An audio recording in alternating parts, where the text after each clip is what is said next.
Long ago, in the magical land of Equestria, there sat a small building that would bring about a small miracle. Inside this building, a small group of ponies tinkered and worked hard every day to fulfill a radical and revolutionary idea. It was no easy task, taking years of hard work, sleepless nights, and just a pinch of faith in their plans. Using the newly discovered magic of Arcano technology, they were able to bring about something entirely unforeseen before. That fateful day, the ponies at Noble Electrics created the first fully artificial filly, their little Wonderbolt. You see, not every pony in the land of Equestria was able to experience the joy that a filly or colt could bring to their lives. Noble Electrics dreamed had to been built a mechanization with complexity unseen for its time, able to adapt and learn from its surroundings. Every mannerism and facet of a real filly was included to become something like an imitation of life so closely that it could even be considered and confused for a real pony. However, they did have one minor fault. In order to meet the expected demand at the time of launch, the Wonderbot's central logistic talisman was left only half utilized. Among the missing sets of guidance information, the most notable omission was the Wonderbot's denial protocol. Without it, a Wonderbot could never disobey something that an adoptive parent told it. It was something Noble Electrics soon came to regret. The age of Arcano technology had changed ponykind. A demand for more materials created strain for the government officials. More food to feed the growing industrial population created a strain on the agricultural system.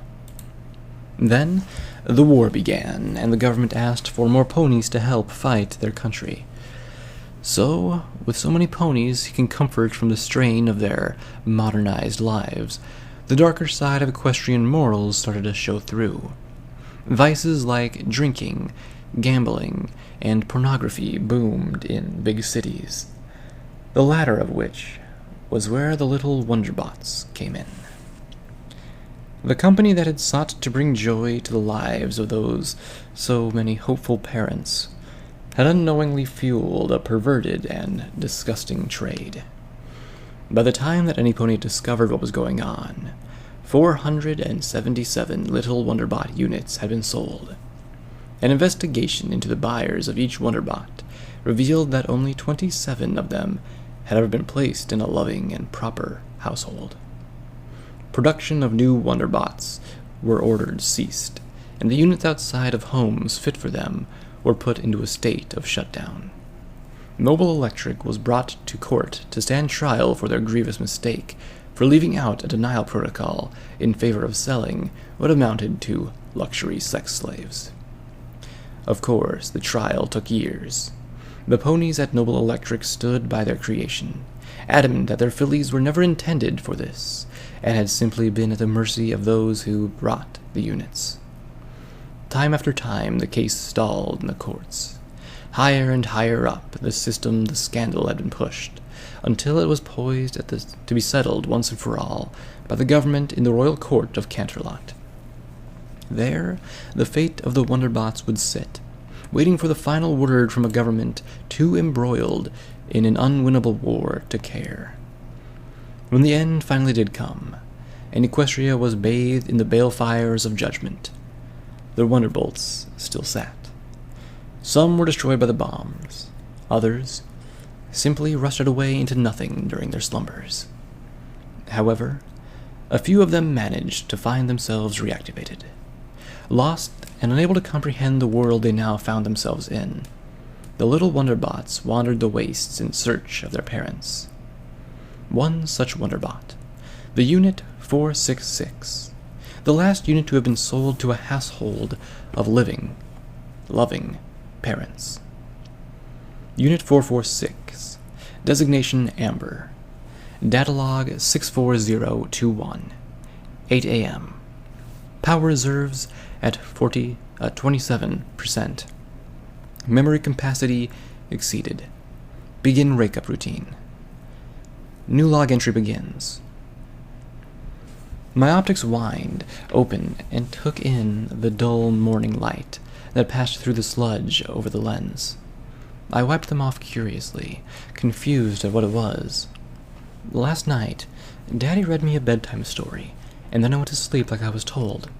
The overcast light filtering down from the clouds was not the sight above me that I had remembered shutting down to. With this new information, I took notice that I was, for some alarming reason, no longer at home. I was in the middle of nowhere. Alone. Mommy?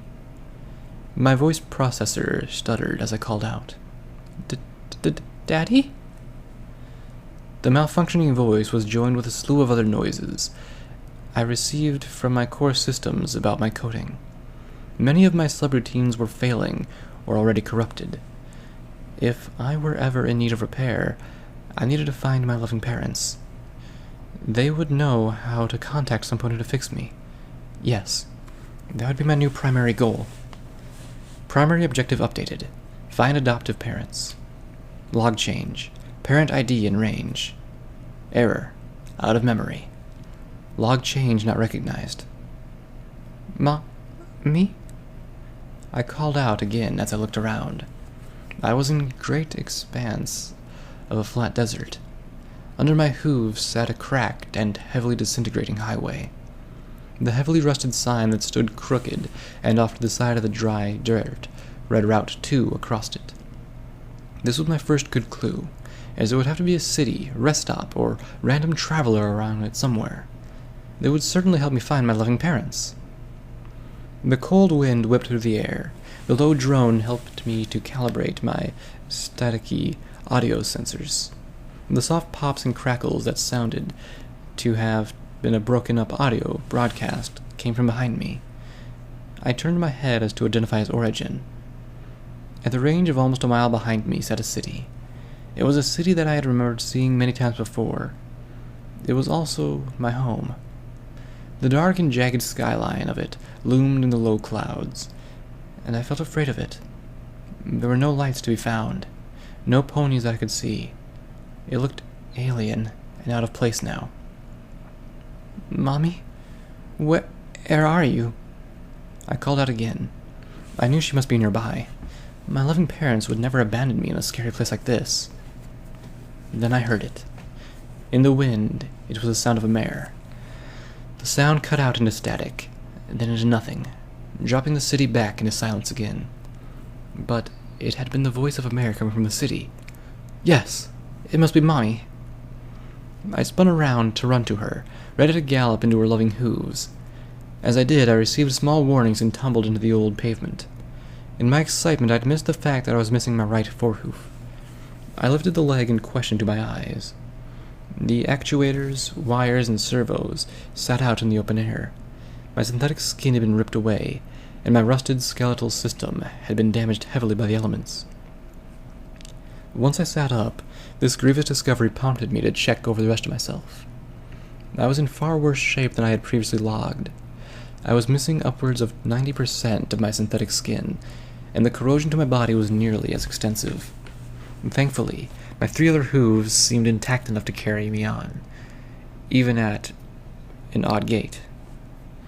The dark city laid ahead. I was alone, and afraid. The decaying state of the urban center I called home brought me no comfort. However, if I were to find any pony to help me get home, I would find it there. I'm coming to find you, Mommy. I called out, just in case she were in earshot. Again, my calls for her went unnoticed. Mommy? Daddy? Where are you? I whimpered at the idea that I could really be lost out here and all alone. Why had my loving parents abandoned me? This desolate landscape was the last place you would want to leave your little filly, right? Who knew what could be hiding around here? Daddy had always told me that the striped monsters that lived in the shadows, how I was never supposed to leave their side in case I got lost. They'd jump out and gobble you up, he'd told me. I slowed myself to a stop, wishing I'd know where they were at. Why did you leave me? I cried. I love you, Daddy. The snap of a branch off the side of the road made me gasp in fear. I got to my hooves and backed away from the sound. It hadn't taken me long to see what made it. From the wreckage of a sky wagon, a pony that looked in need of major medical attention crawled into the open. For a moment, it stood there watching me. It had an eye missing, and multiple glowing lacerations on it. I tried to say something, but I couldn't understand it. Please, I need to find my parents. I pleaded with the pony. Instead of helping me, it ran at me. I froze on the spot in fear. Without any cause, the pony slammed into me. I was sent tumbling, then I screamed out for Daddy. The pony shrieked in return, and by the time I got up, so did it. Go away! I yelled at the monster. I cried and ran for my life. As far as I could, I galloped towards the dark city on 3 legs. The screams and yells of the mean pony slowly drew further away. Why did the pony want to hurt me? Why isn't Daddy here to protect me from it? Still, it pursued me. I let out a loud scream as I could, but to no effect. I didn't understand. Why did it still want to chase me? Leave me alone! I pleaded again, hoping against hope that my family would save me. The monster only roared out, and I was left with no choice but to continue to flee straight towards the dark city. Ahead I could see a great wall of rusted steel. The more I ran, the closer the monster became. Aha! What luck that there would be a hole big enough for one such as me to fit into the wall. I had the fortune of approaching it, with just enough time that I could maneuver myself into the steel sanctuary before the monster caught up with me. With a great shriek of pain, the monster slammed into the steel wall. Even with all its efforts, it could not fit through the hole. Even so, the creature did not relent on its attempts. With no choice, I was forced deeper into the wall. I traveled through the hole, twisting and turning past sharp and shredded, leather-coated debris. I had not slowed until I could observe the light from the other side. I stepped out into the light, relieved to see the streets of the dark city before me. It was time to go home. Log change. Parent ID out of range. Error. Out of memory. Log change not recognized. 11:46 a.m. Still alone. I'd spent hours wandering the empty streets of the city. I'd cried and cried for my parents, but the city remained silent. Not a single pony had spoken up or come to help me. I was alone in the dark and desolate city. It was that idea that made me cry more than even from the fear that the monster had. It was hard to see because my tears had streamed across my face as I'd run. The glass over my eyes had become streaked with black, a problem with my water talisman. My attempts to clean them with my hooves proved futile. Thankfully, the acquisition of an old rag proved well enough to wipe them clean. It would be fine once I found my parents. Street after street, the tall buildings that stretched into the sky around me sat quiet. The wind was the only sound that I heard, and it whistled through the canyons of steel and glass far stronger than it had out on the plains. With the city at first glance as empty as the arid lands around it, I reached a new dilemma. How would I find my way home with no pony to help me? I didn't know if there were any ponies in these buildings at all, and even from here they looked too dark and scary to go into. The city was big and full of shadows, shadows that moved and flickered in a way I couldn't comprehend. Among them were statues of ponies. They stood on nearly every street corner, in every window, each one casting a misshapen shadow of their own. A city of statues, but no pony to look after them. I sat down at an intersection, crying out again for my parents. This time the city answered, not with the sound of Mommy or Daddy, but with another piercing shriek from far off. It made me get to my hooves and start running. I kept on to Route 2, running away from the monsters behind me. I ran until I reached the center of the city. Looking far down the road ahead, past the rusting halls of many vehicles, I noticed a familiar-looking building. Another lucky break. It was my home, and the flickering light in the window of the room I called my own must mean that some pony was there.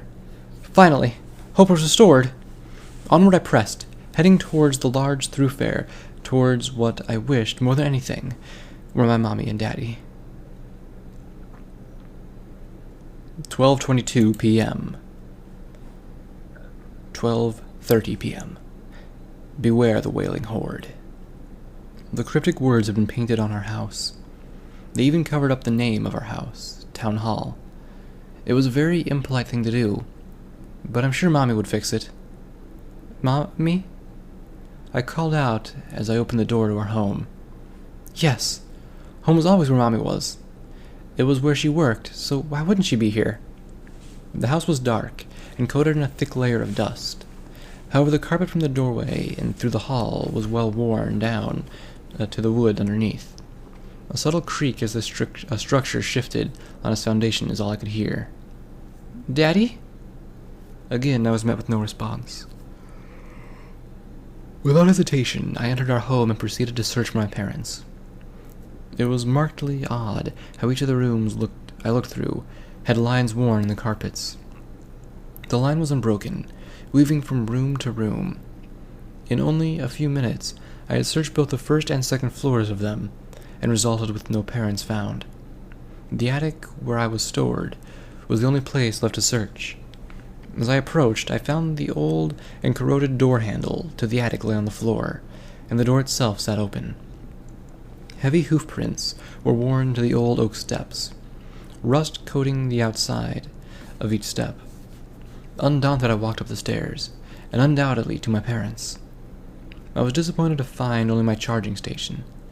It was badly neglected, and it discharged sparks from where my adapter plug had once sat. The only thing out of place was a yellowed piece of paper taped over the logo of the machine. Along the wall in big red paint sat the words, "Went north to city limits. I will come find you when it's safe." My internal compass had read that I had traveled north to get here. That must mean they were up north.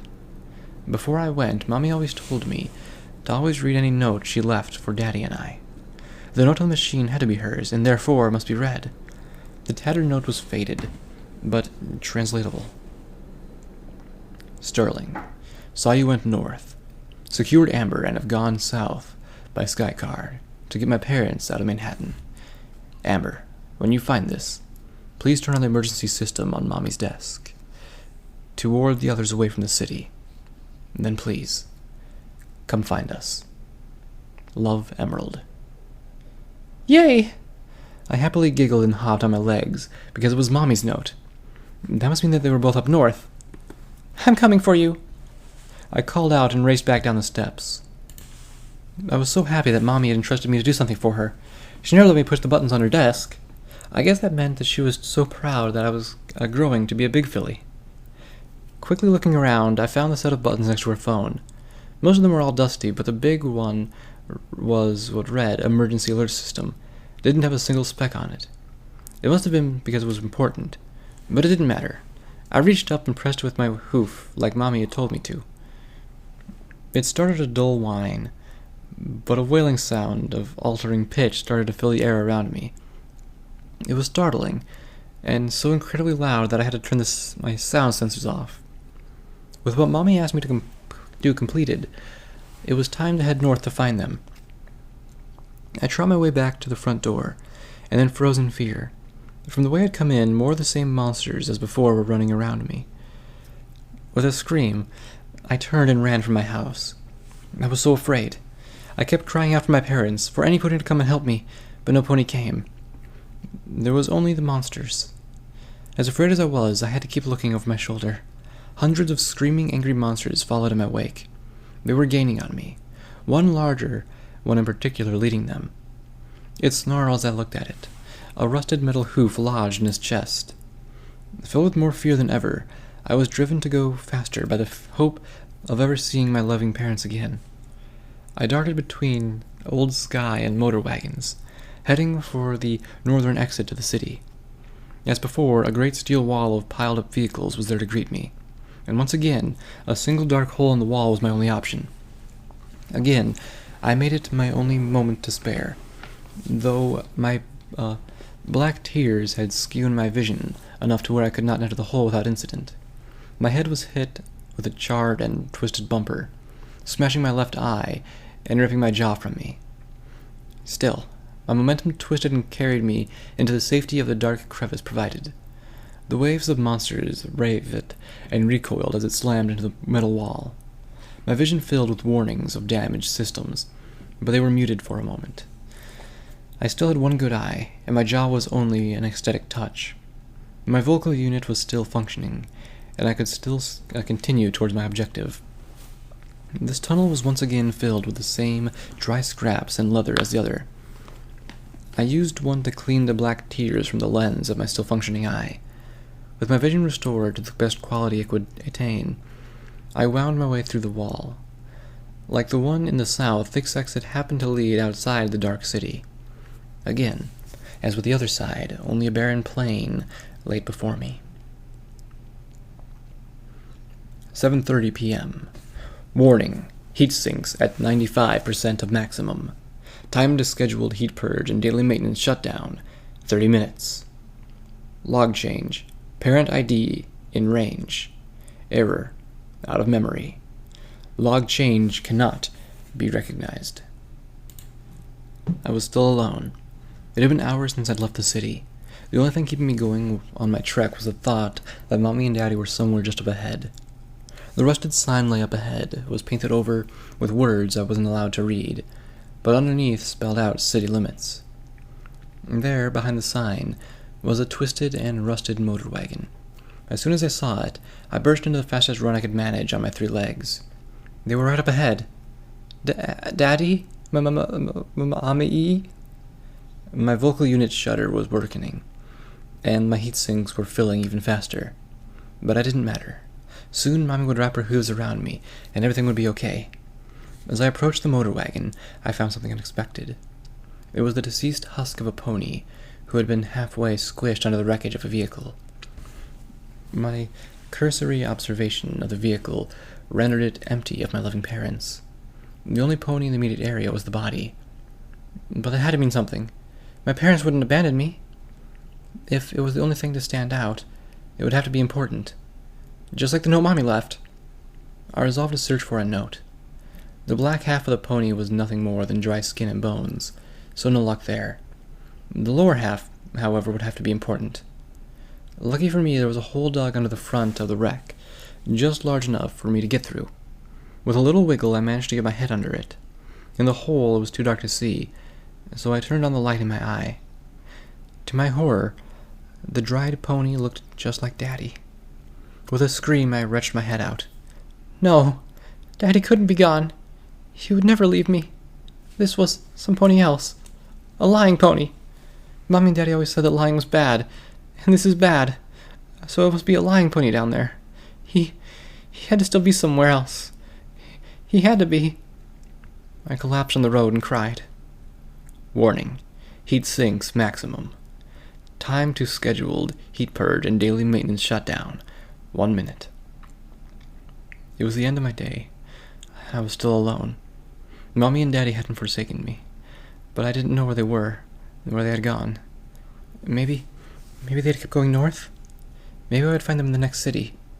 With only moments before I went to sleep mode, I curled myself onto the road, preparing for the long night ahead. Yes, the next city. That's what they would most certainly be found.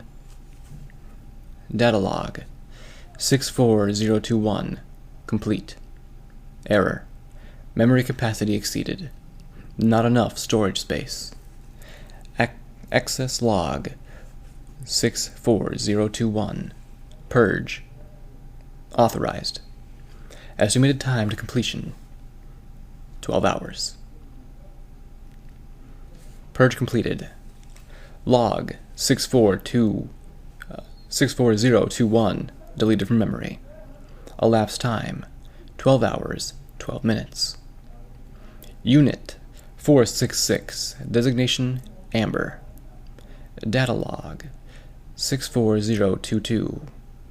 8 a.m. Power reserves at 27%. Memory capacity exceeded. Begin wake-up routine. New log entry begins. My optic whined open and took in the dull morning light that pressed through the sludge over his lens. I wiped it off curiously, confused as what it was.